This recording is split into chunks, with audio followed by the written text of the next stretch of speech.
Mamma mia, salut les amis, bienvenue dans cette vidéo où on va vous parler de diagramme de Venn. Rien n'est très compliqué, c'est très facile en fait.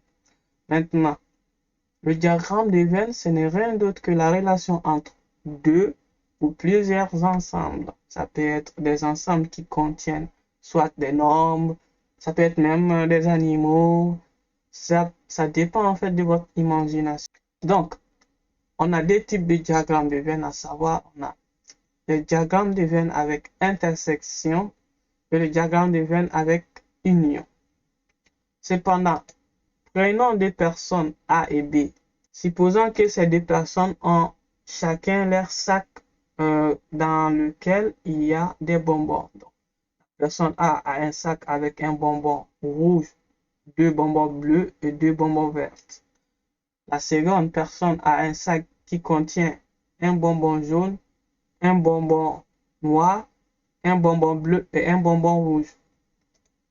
Cependant, la relation entre ces deux sacs est une relation d'intersection parce que si on regarde le sac de la personne A, on voit que l'ensemble des contenus présents dans le sac de la personne A n'est pas forcément égal à l'ensemble des contenus présents dans le sac de la personne B.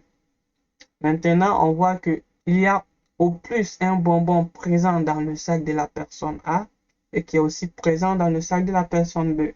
La relation entre ces deux est A intersection B qui est égal à un bonbon bleu et un bonbon rouge. Concernant l'union avec le diagramme de Venn, on a les mêmes personnes A et B qui disposent chacun d'un sac contenant identiquement les mêmes types de bonbons et le même nombre de bonbons. Ici, il y a une relation d'union en fait parce que ces deux sacs sont identiques. Ou encore, si on prend dans le terme d'ensemble, ces deux ensembles sont identiques. Donc, on ne peut pas les distinguer en fait. Ou encore, on peut les considérer comme un seul et même ensemble représentatif. Maintenant, on le note A union B qui est égal à entre accolades ou encore entre parenthèses, c'est la même chose. Il y a même certaines personnes qui utilisent les intervalles. Donc, ça va dépendre de vous. On a deux bonbons couleur rouge présentes et deux bonbons de couleur verte présentes dans l'ensemble des deux sacs.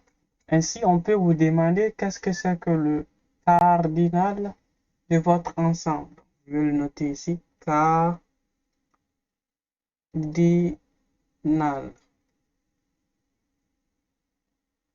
Donc, le cardinal d'un ensemble, ce n'est rien d'autre que le nombre de termes présents dans cet ensemble. Donc, ici, on regarde dans l'ensemble A, vous avez 1, 2, 3, 4, 5. Donc, on a 5 bonbons présents dans l'ensemble A.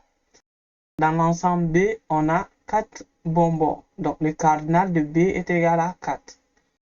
Le cardinal de A intersection B ou encore le cardinal de l'intersection de A et B, ce n'est rien d'autre que 2 bonbons. C'est aussi valable pour l'union aussi. Merci d'avoir suivi cette vidéo et on se dit à la prochaine. Ciao, ciao.